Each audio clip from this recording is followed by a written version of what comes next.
Hello guys, Ryan Carruthers here from the Betfair Trading Community.com with a one-line lesson for you today.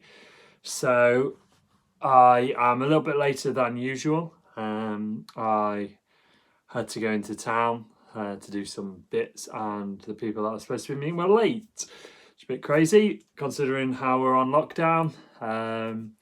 So yeah, a little bit later than usual, but today's lesson is all about do not get emotional. Good morning, Phil. How are you doing today, buddy? Hopefully you're good. God, I'm boiling now. I've just bombed back from town. Oh, it's great to see those numbers coming up, people jumping on. Morning Crypto Call. Remember to give us a like down below, that thumbs up down below. The more of those we get, the more people hear about this podcast, these videos. Good morning, Mr. Foolish. Phil is sound this morning. Fantastic. How's everybody else doing? Morning, Dan. So today's one is all about not getting emotional. And when emotions get into your trading, it makes a massive difference. You start to act irrationally. Good morning, Peter. Good morning, Angus. Angus is on. You got a bit excited there. You start to get a little bit emotional. You start to get irrational, and it sort of fogs and clouds your judgment, really. And I think some of it comes down to, good morning, Keith. Bundesliga about 15th of May. Yes, fantastic. Day before the wife's birthday, so that's a good present for me. So when you get emotional with your trades, different things get involved. And I think some of the emotions is ego. You don't want to be wrong, and you don't want to admit that you're wrong. And then that starts to weigh a bit on your head and your mind. And it causes you to do some daft things like overtrade, overstake, try and win back those losses. We spoke about that yesterday, trying to win back 50p at the detriment to the bank, and then the impact that can have. But then if you do that, then emotionally, the next day you trade or the hours after you've done those decisions, it kind of really messes with you. It doesn't give you a nice feeling. I know we've probably all been there with that sort of pit of the stomach feeling when we've done a bit of a daft trade and we've got emotional and then jumped into 2 or 3 trades after that wasn't on our plan.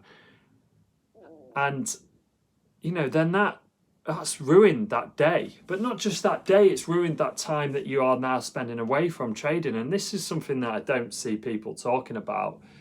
Going on tilt. Yeah, exactly. That's what happens. You're chasing 50p loss.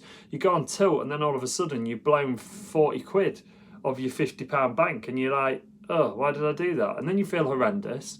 And then that means that you're at a point where you're not feeling great. You're away from trading because you haven't got any money left to trade. And then you've got to go downstairs or leave that trading room and then see your kids, your wife, your partner, boyfriend, your girlfriend, whoever it may be, even a friend that you live with. It's just not going to have a good impact on the rest of your life. And that's not how I want people to trade. And I want people to be more aware of their emotions when they are trading, because we're not set up to do this. We're not set up to trade and lose and win money. It's just not a natural thing for us. It's the reason why a lot of stockbrokers are very specific kinds of people, and they have it sort of beaten into them, this training that they get from massive banks to be able to handle loss and all the things that sort of come with that. So blew 60% of bank 3 weeks ago on Nicaragua market when suspended, walked away for 3 days. Yes. Good morning. Or you definitely need to get away from betting and trade in the markets. Yeah, so what you did there, Foolish, is the best thing, to walk away and just get away from it and just take some time. And one of the things that I've been doing over the last few years, and it took me forever, honestly, to get into it. And if you'd have asked me this years ago, would I be admitting this live on YouTube? I would have said no. I did yoga and I started using the app Headspace. So I actually started meditating and I started doing yoga. And I found that it's had a profound impact on my life.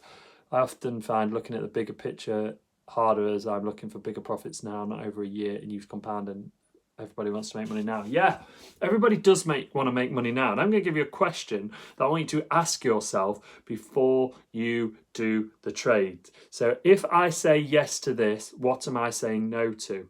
So if you're saying yes to doing that trade that's not on your trading plan, that's not researched, that you know isn't right, what are you saying no to? And usually that's building your bank and trading the way that you should be trading. And I want you to ask yourself that question out loud. I want you to say, if I'm saying yes to doing this trade that's not on my trading plan, what am I saying no to? And be totally brutally honest with yourself. That question's an incredible question. And you could always do the what has to happen question. So you could always ask yourself the what has to happen question. So what has to happen if I do this trade that I shouldn't be doing? What has to happen for this to go right? A hell of a lot of stuff. But also realise yourself, if you know to go on tilt, accept this and try and control it. I don't think we can erase this from our DNA. Exactly. No, Shane, exactly. We cannot. Which is one of the reasons why I am so hot on creating a trading plan and going back over that trading plan, and not just on a profit and loss perspective. I want you to ask yourself how you felt during those trades. How many other traders have you ever heard talk about this? And it's because it's difficult to talk about. It's difficult to try and vocalize and talk through this. But looking back over your trades on an emotional, on a human level of how was I actually affected and impacted on that trade? What thoughts, fears, emotions did I have on those trades? And I know we're blokes, we don't want to talk about that. But do you know what? By talking about it, is the way that you will get better at trading. You don't have to talk about it to me. You don't have to put it everywhere else. You just need to go, this is what I need to do. One tip is to calculate how many trades you would need without another loss if the trade goes south. Yes, that's a great tip. It's one of the things that I'm really, really hot on is you understanding you and knowing what your triggers are and then trying to stop those triggers before you get to them. And, you know, one of my analogies I always use is golf. So I've probably spoken about this loads and loads and loads of times where they say if you start with £300 bank and they make £3 a day, you'd have thousands at the end of the year. Yeah, 3% is only £9 on your first day, which is nothing. Exactly. 3% compounded is just huge. So I use this golf analogy a lot. I play golf and one of my friends is a very, very good golfer. And when I play with him and he says to me, he knows my triggers when I'm playing golf. And just, by the way, guys, I can absolutely 100% control my mind with trading, everything else. Comes to golf, not a clue, guys. Yeah, Paul, I'm going to make a note of that in the back of my mind and come to that in a second. And he says to me, he sees me, and he says, I know that you're going to try and play that miracle shot. What I want you to do is drop one ball down, just turn to the left, tap it out. Just tap that ball out, okay? That's your sensible shot. Now, with the ball that is there, play your hero shot and see how you get on. I was chatting to a trader about this, and he said, yeah, he does this, but in trading. So he will have a fluff bank or a I can lose this whatever bank in a separate exchange. Like, yeah, golf is the hardest sport in the world. It's horrible. Like Smarkets, for example. And instead of doing that trade in his Betfair, where his main account is, then he will go to Smarkets and just do that trade and then go, yeah, see, look. So if I did what I should do, which isn't do that trade, look what happened to my bank. And then if I do that trade in Smarkets, look what happens. So there was a comment made about you remember the bad trades way more than the good trades. Well, I want to try and get you out of that habit. And that's why I'm so hot. I'm a 4 handicap. Jesus, you're a baller. Jesus. Wow. I'm battling with my handicap. Get that bugger down. So I want you to, this is why the trading plan comes in so much, because not enough traders look back and give themselves enough credit for how far they've come. So this is why I want you to have that trading plan, because you can actually look at it and go, okay, I did that trade good. I did that trade good. In line with my plan. I followed my plan. That was a good trade. And you can look back and see how far you've come, because you will always remember a bad trade over a good trade. And a good trade doesn't have to be a profitable trade at all. A good trade for me, I don't care whether you made money or not. I care about, did you execute on what you said you was going to execute? When you say trade, do you mean bet? A trade has two parts, a back and a lay and a back. Yeah, but I don't call it a bet. It's a trade. A trade has two parts, correct? A back and a lay. But as part of your trading plan, that is part of the plan. You are trading. I don't want to get into this mindset of calling it a bet because they have two totally different connotations. A bet, you are betting on something to happen and you're leaving it there to happen. A trade, you are trading, you are placing a back or a lay on a potential movement in a market towards or against your favor. Where a bet, you're betting blah, blah, blah, blah, you're betting on over 2.5 goals. You have to have 2.5 goals for that bet to win. With a trade, a back bet, I just need it to go a little bit in my favor and then I lay and then I get out. That's it. A lot of my trades are in play and reactionary, but I research the market pre-game and see if the trade works in play. Yeah, I think you need to be so aware of your emotions, though. Obviously, what this lesson is about, and it's just being honest with yourself, guys, and putting that on your trading plan and talking to yourself about those emotions. You know, I've been doing yoga for years now, and it's made a massive impact, not just on my mind, but also on my flexibility in my body. And I just notice a huge difference in other things in life, basically because of that. So I'm going to wrap that lesson up, guys.